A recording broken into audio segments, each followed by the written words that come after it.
Hello everyone, Riyanka scan YouTube চ্যানেলে আপনাদের সবাইকে স্বাগত।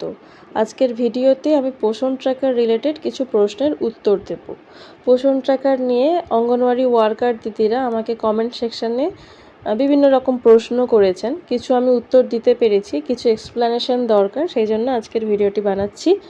তো ভিডিওটি স্কিপ করবেন না, শেষ পর্যন্ত দেখুন। আর আপনার যদি কোনো কনফিউশন থাকে অবশ্যই তাহলে আমাকে কমেন্ট সেকশানে জানান। তো চলুন তাহলে শুরু করা যাক। প্রথমে যে প্রশ্নটা নিয়ে আলোচনা করব সেই প্রশ্নটা হচ্ছে অ্যাটেন্ডেন্স মার্কের ওপর। এখানে কর্মী দিদি আমাকে জিজ্ঞাসা করছেন যে অ্যাটেন্ডেন্স মার্ক করার পরও ড্যাশবোর্ডে শো করছে না কেন। মানে উনি অ্যাটেন্ডেন্স দিয়েছেন, ডেলি অ্যাক্টিভিটিস করেছেন, সাবমিট করেছেন, কিন্তু তারপরেও ড্যাশবোর্ডে অ্যাটেন্ডেন্স শো করছে না, অথচ নিউ ভার্সন ইনস্টল করা আছে। তো এর কি সলিউশন? তো এর সলিউশন একটাই, সেটা হচ্ছে লগ আউট করে দিন। লগ আউট করে নতুন করে আপনার মোবাইল নাম্বার আর এমপিন দিয়ে লগ ইন করে দেখুন। আপনি নতুন করে যখনই এই ধরনের সমস্যাগুলো আসবে তখনই লগ আউট করে আপনারা লগ ইন করবেন, করে দেখবেন এই প্রবলেমটা সলভ হয়ে গেছে।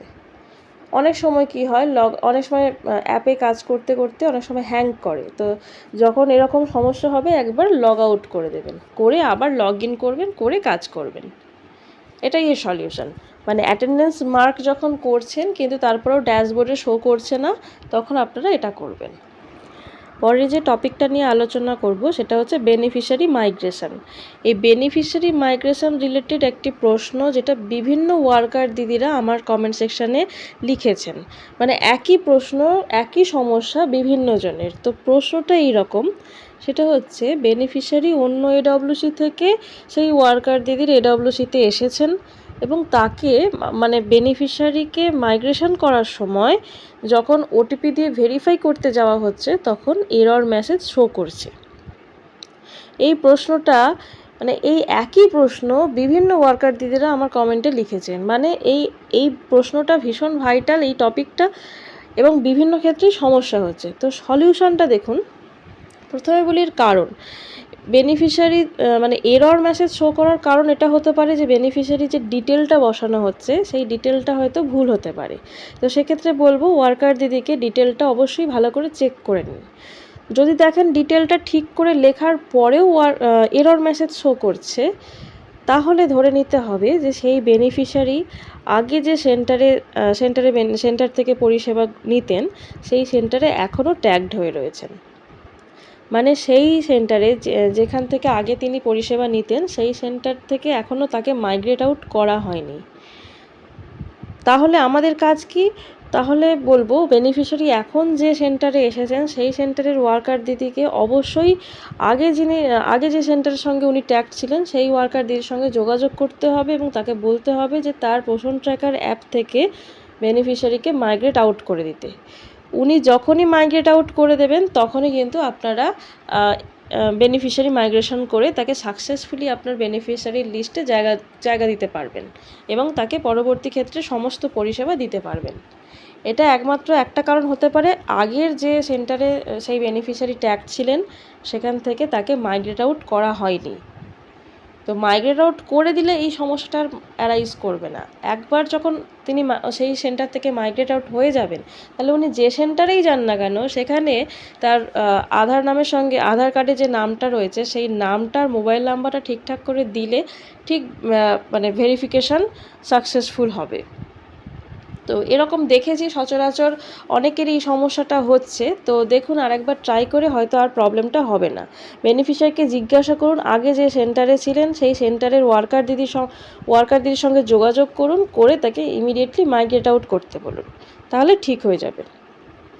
তো বেনিফিশিয়ারি মাইগ্রেশন নিয়ে আমার মনে হয় কনফিউশন কোথায় হচ্ছে, বেনিফিশিয়ারি মাইগ্রেশন আবার বেনিফিশিয়ারি মাইগ্রেশন আউট, এরকম বিভিন্ন অপশান আছে একই রকম বলে হয়তো আপনাদের কনফিউশন চলে আসছে।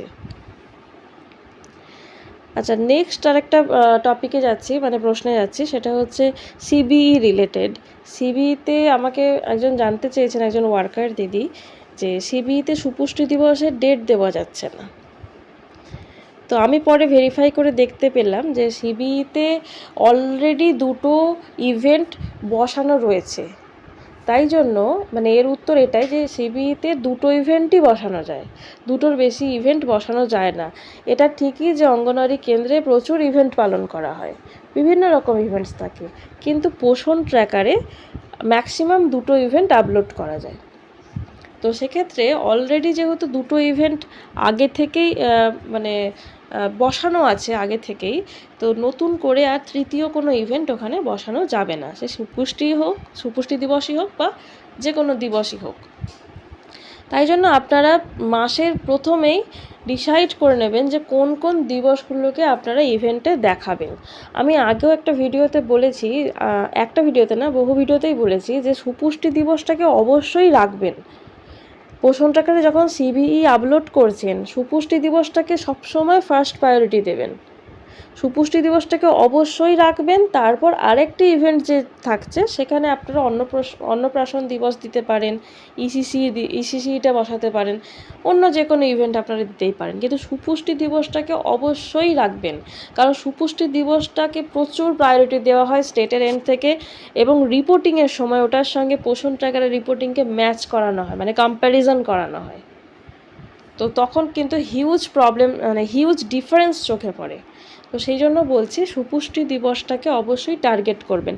আমি এরপর একটি ভিডিও বানাবো যে সামনের মাসে অর্থাৎ অগস্ট মাসে আপনারা কবে কোন ইভেন্টসগুলো পোষণ ট্র্যাকারে তুলবেন সেটা নিয়ে। তো চ্যানেল ফলো করে রাখুন, যাতে আমি ভিডিও আপলোড করলেই আপনাদের কাছে নোটিফিকেশান পৌঁছায়।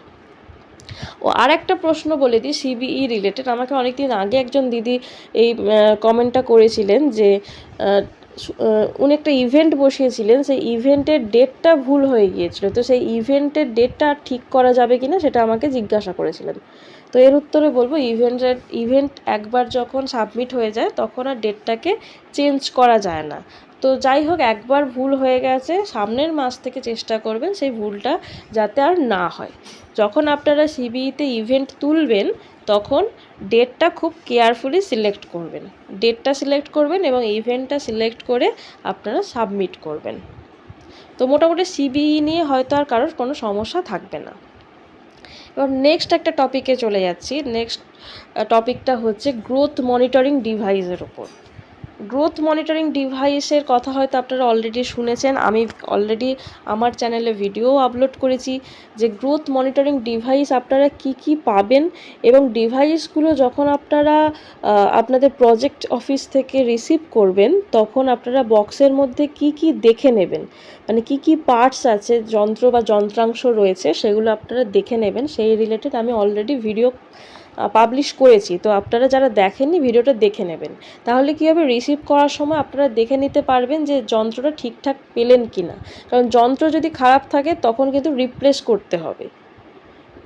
তো যাই হোক, এই জিএমডির ব্যাপারে আমি কয়েকটা প্রশ্নের উত্তর দিয়ে দিই। জিএমডি মানে হচ্ছে growth monitoring device. Growth monitoring device আপনারা কি পাবেন, আপনারা স্টেডিওমিটার পাবেন, ইনফ্যান্টোমিটার, আর সল্টার মেশিন পাবেন নতুন, আর পাবেন mother and child weighing machine.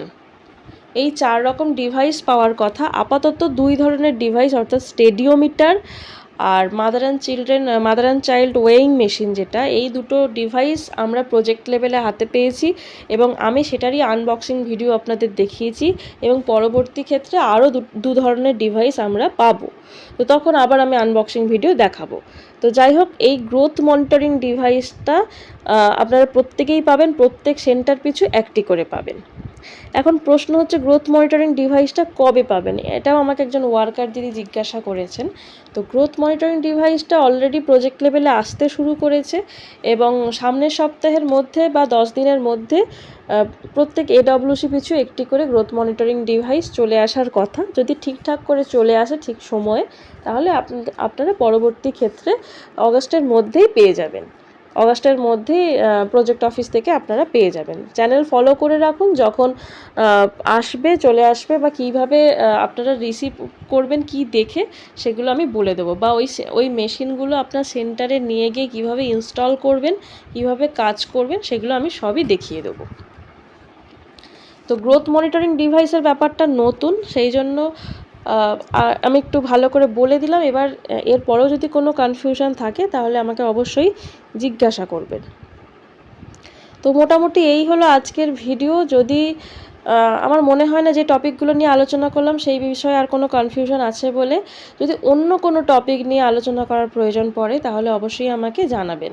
তো সবাই খুব ভালো থাকুন, সুস্থ থাকুন, ধন্যবাদ।